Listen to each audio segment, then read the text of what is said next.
Friends, hello everyone. You see Alina Mikhaylova on the cover of this video. Before we begin, I want to clarify my position. It's not about her. I'm not interested in her at all. Today we are looking at a phenomenon. She is not unique, she is not the first, and she won't be the last. I just want to talk to people today. This concerns both the older generation and the youth. Just how does this scheme work? Where do people like Chmut, Alina, Mikhaylov, Sternenko, and all the other Lichena come from in Ukraine? This Alina, who people call Alina Mercedes by analogy with the well-known religious figure Pasha Mercedes, who loved a luxurious lifestyle. That's actually similar in some ways.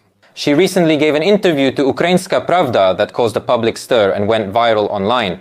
And let me just read you the main quote and then we'll get to the point. As for the car, I'm not going to ask anyone for permission. How to spend my salary, where to spend my bonuses and rewards. I'm the one who regularly donates to Prytla, Chmut and Sternenko.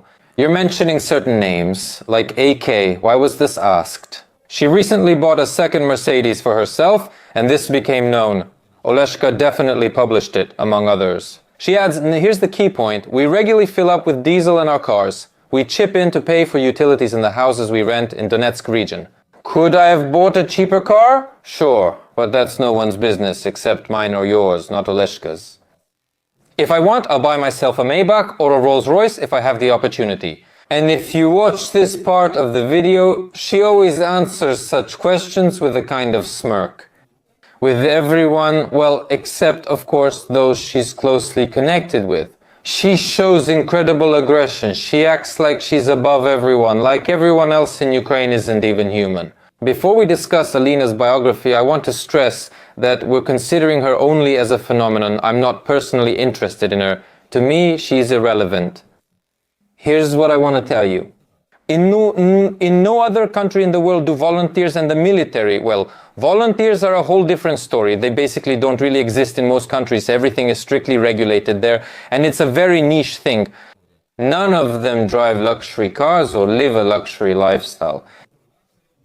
And well, by internal standards, of course, specifically of a particular country, in this case, Ukraine. There was just one such case in America during the Black Lives Matter movement when some activists were caught collecting money to buy houses for themselves. They were all exposed. A one-off case. Well, I live in America and I often see military people and they identify themselves with stickers on their cars saying they fought in this region or that region or just that they're military. You know, in America there's a crazy car market and the financial system is such that basically any car is available to you because the credit system is very strong. Given the benefits for military personnel, it's not an issue for them. However, these cars are usually quite modest. I'll be honest, in all 3 years that I've been here, I've maybe seen a couple of cars that are just a little above average.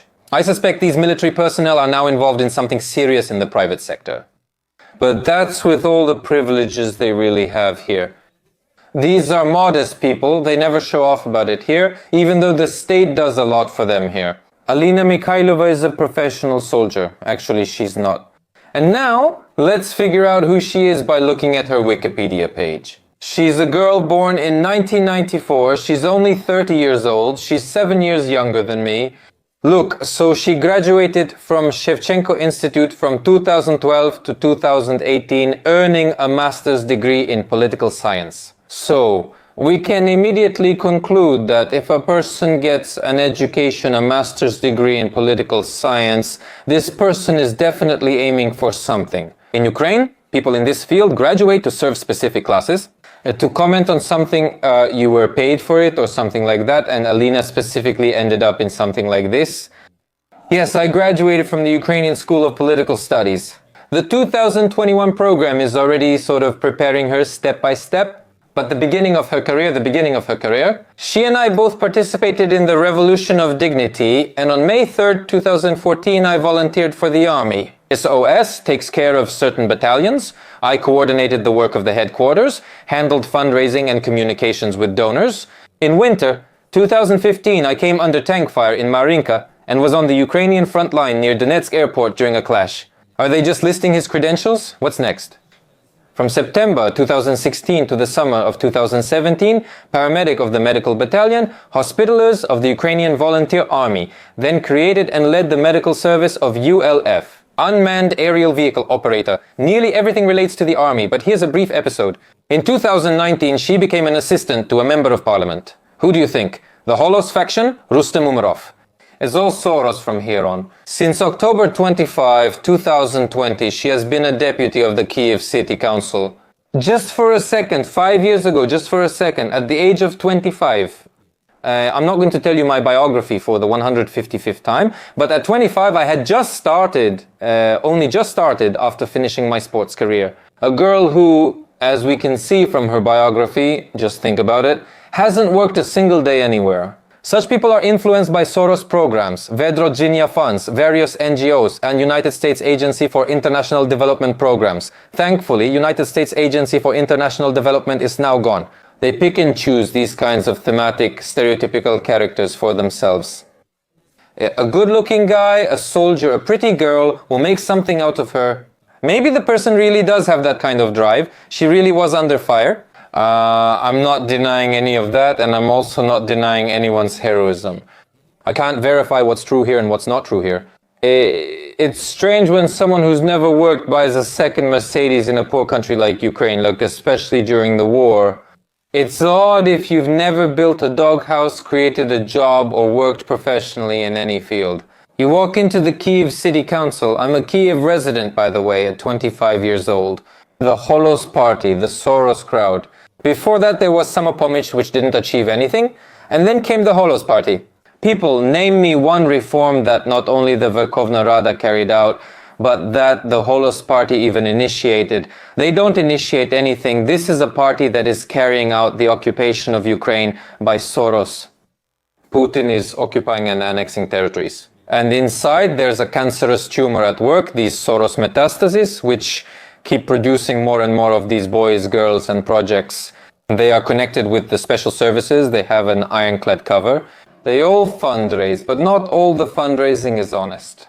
And these Mercedes cars, as she said, she bought with her salary, but she didn't say what salary or how much her salary is. These Mercedes cars showed up right during the fundraising and the war. And you know, you have to give her credit for something. At least she has some brains. He's certainly not that charismatic, you know, but at least he sits quietly, looks modest, and doesn't act flashy, financially, so to speak. He doesn't draw attention to himself. This girl is sitting in an interview with Central Ukrainian media and says that if she can afford a Rolls-Royce or a Maybach, she'll definitely buy one. With a smile, with a sly little smirk. You know, in the whole civilized world, people earn their Rolls-Royces and Maybachs. In business, in top management, in sports, in show business, doctors, lawyers. And that's where people earn money for such cars.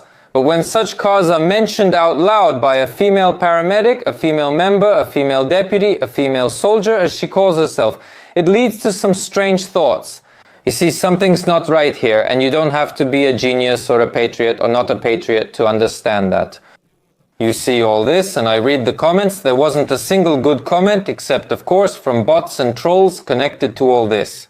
But 95% are real people who don't believe it and can't verify the biography's facts. Just like us, but you see all this and can't believe it. Should we give people like that money? I instantly think of Heart of a Dog. Professor Preobrazhensky, you want to help children? Who is it? Children in Germany. I don't want to, you don't feel sorry for them. You feel sorry for the children. You feel sorry, you don't mind the money, so why don't you want to? I just don't want to. Do you ever wonder why you don't? I don't want to donate there, but a sucker isn't a mammoth. People still donate, in short. Ukraine has been on the wrong path for too long. It's time to stop these NGOs. Kick Soros and his gang the hell out of Ukraine, and in some countries this has been done. I'm not talking about Russia. Why did Putin do that? I'm not suggesting anything. I don't like either Putin or the Russian world. I don't like Soros or all his schemes. And these so-called practical people have deprived the creative class of all opportunities. Long before Putin's full-scale invasion began, they had already occupied 95 media outlets. They have a faction in parliament. They have deputies embedded in other factions, not just in Holos. And as a result, a person with ideas, someone who wants to do something, who has some knowledge, who has some proposals and even some small or large support from people, he simply has no chance. He simply has no chance because these projects are prepared as if they are foolproof. What can you say against a paramedic or a soldier if you aren't one yourself? You can't say anything. That's their way of putting you in your place immediately. Like an indulgence, here you are, all the rest of you, right here. You know, I'm for it. Giving honor and respect to people who have really been at war, are there now, or are doing something for the army, no problem. But it was specifically the Soros movement, together with the special services, that imposed this idea on us. That from there, straight into politics. From there, straight into politics. At 25, you lack life experience. Not to mention going and making laws at the level of our magnificent capital, the magnificent city of Kyiv, magnificent in the past, and even though it's been destroyed now, in essence, that's also true. We have to admit, what does Alina Mikhaylova and people like her know about life? What does she know about life, making laws? What is she knowledgeable about? I'm sure she doesn't even know the budget of the city of Kyiv, but she has the right to vote, and believe me, right now they're making her into a people's deputy of Ukraine. At the very least, she doesn't even have the brains to behave, I repeat, modestly, or at least more kindly, since something there raises questions, I repeat, even intuitively, without knowing the inside details. Well, you need to be more modest? No, it's also deliberately done in interviews and just flaunted. Everyone keeps emphasizing it like that, emphasizing it with a very serious aggression toward everyone. I hope I explained clearly to you how Soros's gang works, how all of this works, and just remember this once and for all. If in Ukraine, after the war ends, sooner or later, in any way it ends, this story continues, with these Soros boys and girls under the cover of the special services. There is no chance in Ukraine for normal politics, for reforms, for proposals, just for normal political discussion, for debates, like there are everywhere in Western civilization countries. All of this is turning Ukraine, if it hasn't already, into a banana republic. In this country, it's not just that the normal politics are impossible. This country is no longer fit for life. A normal person wouldn't want to live in such a society. Not all is lost yet. There are still chances. If you wake up, if you don't go out to protest in the streets, at least here, if you understand and express your inner protest, you'll be able to tell black from white. Just understanding that this is wrong. I'm waiting for your comments, so share your thoughts and subscribe. Thank you all. Goodbye.